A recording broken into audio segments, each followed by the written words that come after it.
ಸದ್ಯ ನೀವು ಲೈವ್ ದೃಶ್ಯಾವಳಿಗಳನ್ನ ನೋಡ್ತಾ ಇರಬಹುದು. ಬೇಕೇ ಬೇಕು, ನ್ಯಾಯ ಬೇಕು ಅಂತ ಅವರ ಅಭಿಮಾನಿಗಳು ಹೇಳ್ತಾ ಇರುವಂತದ್ದು. ಅವರಿಗೆ ಒಂದೊಳ್ಳೆ ಖಾತೆ ಕೇಳ್ತಾ ಇದ್ದಾರೆ, ಬಟ್ ಆ ಖಾತೆಯನ್ನ ಕೊಟ್ಬಿಡಿ ಅಂತ ಅವರ ಅಭಿಮಾನಿಗಳು ಕೂಡ ಅದನ್ನೇ ಹೇಳ್ತಾ ಇದ್ದಾರೆ. ರಾಮಲಿಂಗಾರೆಡ್ಡಿ ಅವರು ಕೂಡ ಅದನ್ನೇ ಹೇಳ್ತಾ ಇದ್ರು, ನನಗೆ ನಗರಾಭಿವೃದ್ಧಿ ಖಾತೆ ಕೇಳಿದ್ದೀನಿ, ಹಿಂದೆ ಕೂಡ ಅದನ್ನೇ ಕೇಳಿದ್ದೀನಿ, ಕೊಟ್ಟಿಲ್ಲ, ಏನೋ ಸಮಜಾಯಿಸಿ ನೀಡ್ಬಿಟ್ಟು ನನಗೆ ಬೇರೆ ಖಾತೆ ಕೊಟ್ಟಿದ್ರು. ಆದ್ರೆ ಈ ಒಂದು ಸಂದರ್ಭದಲ್ಲೂ ಕೂಡ ನನಗೆ ಈ ಖಾತೆ ಕೊಡಬೇಕಾಗಿತ್ತು. ಇನ್ನಿರೋದೊಂದು 2 ವರ್ಷ.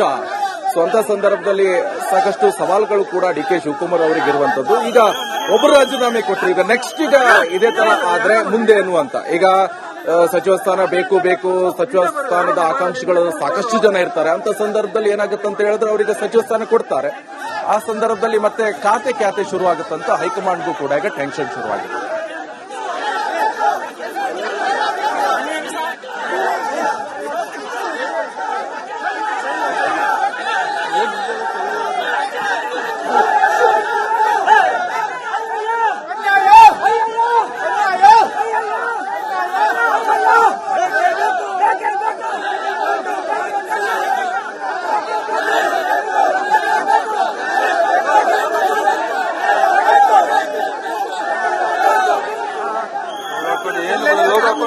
ನೋಡ್ಕೊ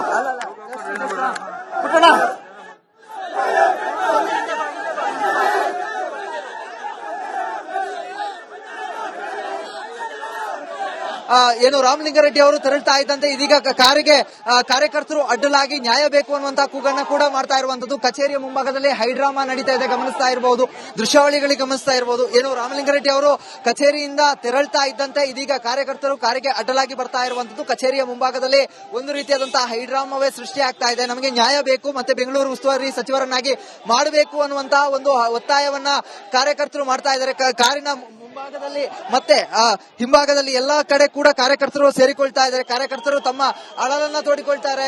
ಗಮನಿಸ್ತಾ ಇರಬಹುದು ಯಾವ ರೀತಿಯಾಗಿ ಒಂದು ರೀತಿಯಾದಂತಹ ಗೊಂದಲ ಸೃಷ್ಟಿಯಾಗ್ತಾ ಇದೆ. ಯಾಕಂತ ಹೇಳಿದ್ರೆ ಏಕಾಏಕಿಯಾಗಿ ಕಠಿಣ ನಿರ್ಧಾರವನ್ನ ತೆಗೆದುಕೊಂಡು ರಾಮಲಿಂಗಾರೆಡ್ಡಿ ಅವರು ರಾಜೀನಾಮೆಯನ್ನು ಘೋಷಣೆ ಮಾಡ್ತಾ ಇದ್ದಾರೆ. ಇನ್ನು ಪೊಲೀಸರು ಕಾರ್ಯಕರ್ತರನ್ನ ತಡೆಯುವಂತಹ ಕೆಲಸವನ್ನ ಮಾಡ್ತಾರೆ. ರಾಮಲಿಂಗಾರೆಡ್ಡಿ ಅವರು ಇಳಿದು ಕಾರ್ಯಕರ್ತರನ್ನ ಸಮಾಧಾನಿಸುವಂತಹ ಕೆಲಸವನ್ನ ಮಾಡ್ತಾರೆ ಅನ್ನುವಂತಹ ನಿರೀಕ್ಷೆಗಳು ಕೂಡ ಇರ್ತದೆ.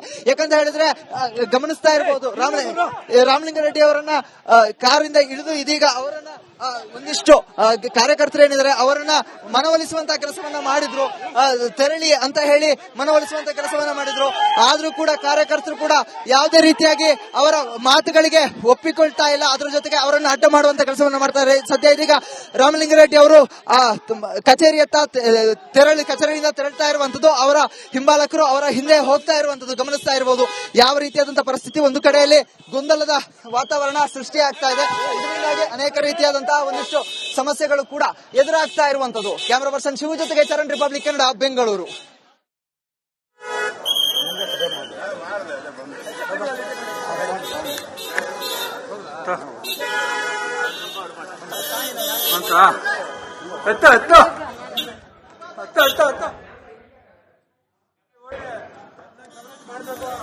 ಒಂದು ಕಡೆ ಗಮನಿಸ್ತಾ ಇರಬಹುದು, ರಾಮಲಿಂಗಾರೆಡ್ಡಿಯವರ ರಾಜೀನಾಮೆಯ ಬೆನ್ನಲ್ಲೇ ಆಕ್ರೋಶ ಸ್ಫೋಟಗೊಂಡಿದೆ. ಈಗ ಅಭಿಮಾನಿಗಳು, ಕಾರ್ಯಕರ್ತರು ಕಾಂಗ್ರೆಸ್ ವಿರುದ್ಧ ಧಿಕ್ಕಾರವನ್ನ ಕೂಗ್ತಾ ಇರುವಂತದ್ದು.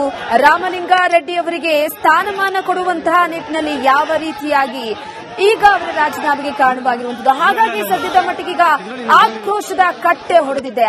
ಎಲ್ಲ ಅವರ ಅಭಿಮಾನಿಗಳು ಈಗ ರಾಮಲಿಂಗಾರೆಡ್ಡಿ ಅವರ ಪರವಾಗಿ ನಿಂತಿರುವಂತದ್ದು ಒಂದು ಕಡೆ ಗಮನಿಸ್ತಾ ಇರಬಹುದು. ದೃಶ್ಯದಲ್ಲಿ ಇದು ಕೋರಮಂಗಲದಲ್ಲಿ ಅವರ ಆಫೀಸ್ನ ಹತ್ರ ಎಲ್ಲರೂ ಕೂಡ ಸೇರ್ಕೊಂಡು ಧಿಕ್ಕಾರವನ್ನ ಕೂಗ್ಲಾಗ್ತಾ ಇದೆ ಸರ್ಕಾರದ ವಿರುದ್ಧ.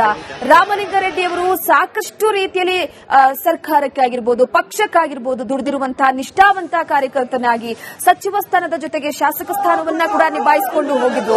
ಆದ್ರೆ ಸರಿಯಾದ ಸ್ಥಾನಮಾನ ಕೊಡ್ಲಿಲ್ಲ ಅನ್ನೋ ಕಾರಣಕ್ಕೆ ಸಾಕಷ್ಟು ಬಾರಿ ಈ ಅಭಿವೃದ್ಧಿ ಖಾತೆಯನ್ನ ಕೊಡ್ತೀವಿ ಅಂತ ಹೇಳಿದ್ರು, ಆದ್ರೂ ಕೂಡ ಕೊಟ್ಟಿಲ್ಲ ಅನ್ನೋ ಕಾರಣಕ್ಕೆ ಆಕ್ರೋಶದ ಕಟ್ಟೆ ಹೊಡೆದಿದೆ.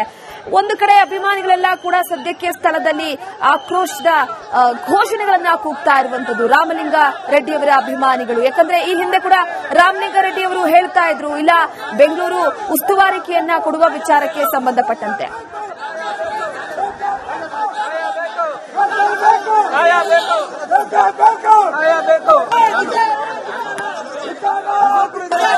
ರಾಮಲಿಂಗಾರೆಡ್ಡಿಯ ರಾಜೀನಾಮೆಗೆ ಆಕ್ರೋಶ ಭುಗಿಲೆದ್ದಿದೆ. ರಾಮಲಿಂಗಾರೆಡ್ಡಿ ಅವರು 2023ರಲ್ಲೇ ಅವರಿಗೆ ಮಾತು ಕೊಟ್ಟು ಅವರನ್ನ ಬೆಂಗಳೂರು ನಗರಾಭಿವೃದ್ಧಿ ಸಚಿವರನ್ನಾಗಿ ಮಾಡಲಿಲ್ಲ.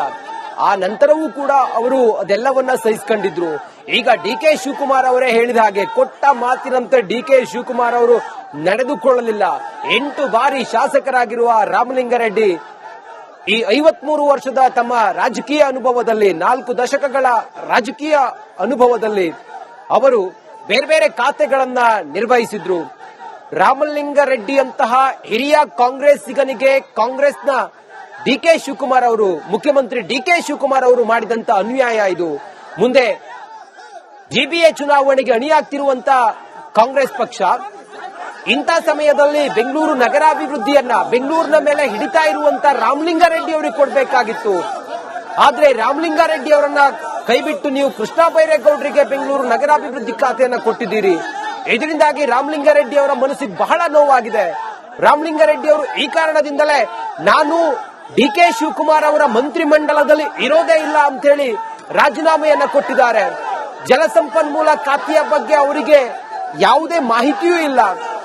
ಜಲಸಂಪನ್ಮೂಲ ಖಾತೆ ಬಗ್ಗೆ ಅವರಿಗೆ ಯಾವುದೇ ಅನುಭವ ಇಲ್ಲ. ಈ ಕಾರಣದಿಂದ ಅವರು ಕೇಳಿದಂತಹ ಖಾತೆಯನ್ನ ಅವರಿಗೆ ಕೊಡದೇ ಇದ್ರೆ ಇನ್ಯಾಕೆ ಅವರು ಕ್ಯಾಬಿನೆಟ್ ನಲ್ಲಿ ಇದ್ದು ಏನು ಪ್ರಯೋಜನ ಅಂತ ಹೇಳಿ ಅವರ ಅಭಿಮಾನಿಗಳು ಕೂಡ ಈಗ ಅಸಮಾಧಾನಗೊಂಡಿದ್ದಾರೆ. ಕೋರಮಂಗಲದಲ್ಲಿ ರಾಮಲಿಂಗಾರೆಡ್ಡಿ ಅವರ ಅಭಿಮಾನಿಗಳು ಈಗ ಪ್ರತಿಭಟನೆ ಮಾಡ್ತಿರುವಂತಹ ದೃಶ್ಯಗಳನ್ನ ತಾವು ಗಮನಿಸ್ತಾ ಇದ್ರಿ. 2023ರಲ್ಲಿ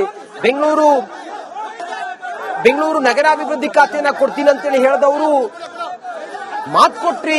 ಆಗ್ಲೂ ಕೂಡ ರಾಮಲಿಂಗಾರೆಡ್ಡಿ ಅವರು ಸುಮ್ಮನೆ ಇದ್ರು. ಅದಾದ ನಂತರ ಈಗ ರಾಮಲಿಂಗಾರೆಡ್ಡಿ ಅವರನ್ನ ಕರೆದು ನೀವು ನಗರಾಭಿವೃದ್ಧಿ ಬೆಂಗಳೂರು ನಗರಾಭಿವೃದ್ಧಿ ಕೊಡ್ತೀರಿ ಅಂತೇಳಿ ಹೇಳಿದವರು ಅದು ಹೇಗೆ ಕೈ ತಪ್ಪಿ ಹೋಯ್ತು?